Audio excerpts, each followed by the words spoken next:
Mission लक्षवेधी झाल्यानंतर घेण्यात येतील। लक्षवेधी क्रमांक 8। अध्यक्ष महोदय, लक्षवेधी क्रमांक 8। अध्यक्ष महोदय, वितरित केल्याप्रमाणे अध्यक्ष महोदय, मंगळवेढा तालुक्याची ओळख दुर्दैवाने कायम दुष्काळग्रस्त अशीच राहिलेली आहे। याकरताच मंगळवेढा तालुक्यातील मौजे तामदर्डी येथील कोल्हापुरी पद्धतीचा बंधारा व्हावा ही आग्रही मागणी सन 2001 पासून होत आहे।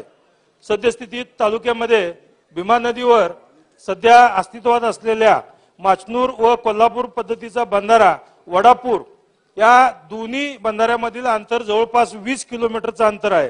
त्यामुळे या दोन्ही बंधाऱ्याच्या मधील गावे नेहमीच पाण्यापासून व सिंचनापासून वंचित आहेत। यात प्रामुख्याने मंगळवेढा तालुक्यातील तामदर्डी, राठेवाडी, बोराळे, मुंडेवाडी आणि माचनूर या गावाचा समावेश होतो। खरं तर हा बंधारा या अगोदर जलसंपदा विभागाकडे होता, परंतु सदर विभागाने या प्रकरणाची दखल न घेतल्यामुळे मागील 22 वर्षापासून सदरचा प्रस्ताव फक्त कागदावरतीच व मागणीपुरताच मर्यादित राहिला आहे। त्यामुळे मी तात्काळ माननीय उपमुख्यमंत्री महोदय श्री देवेंद्रजी फडणवीस साहेबांकडे सदरचा बंधारा जलसंपदा विभागाकडून जलसंधारण विभागाकडे हस्तांतरित करण्याबाबतचे पत्र दिले होते।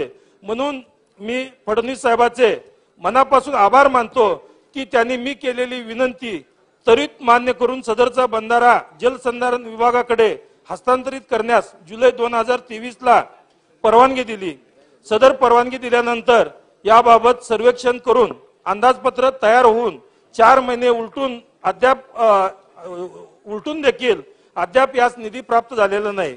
अध्यक्ष महोदय, या एका बंधाऱ्यामुळे जवळपास 525 हेक्टर क्षेत्र हे ओलिताखाली येणार आहे आणि याचा फायदा आणि याचा लाभ केवळ मंगळवेढा तालुक्यालाच नाही तर दक्षिण तालुका आणि मोहोळ तालुक्यातील काही गावांना सुद्धा तितकाच होणार आहे।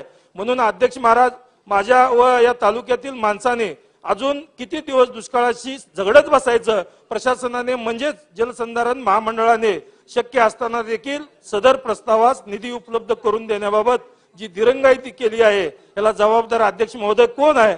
यामुळे मंत्री महोदयांना माझा स्पेसिफिक प्रश्न आहे की सदर बंधारा बांधण्यासाठी आवश्यक असलेली प्रशासकीय मान्यता अधिवेशन संपायच्या अगोदर देऊन त्याला आवश्यक 35 कोटी रुपयाचा निधी देणार काय?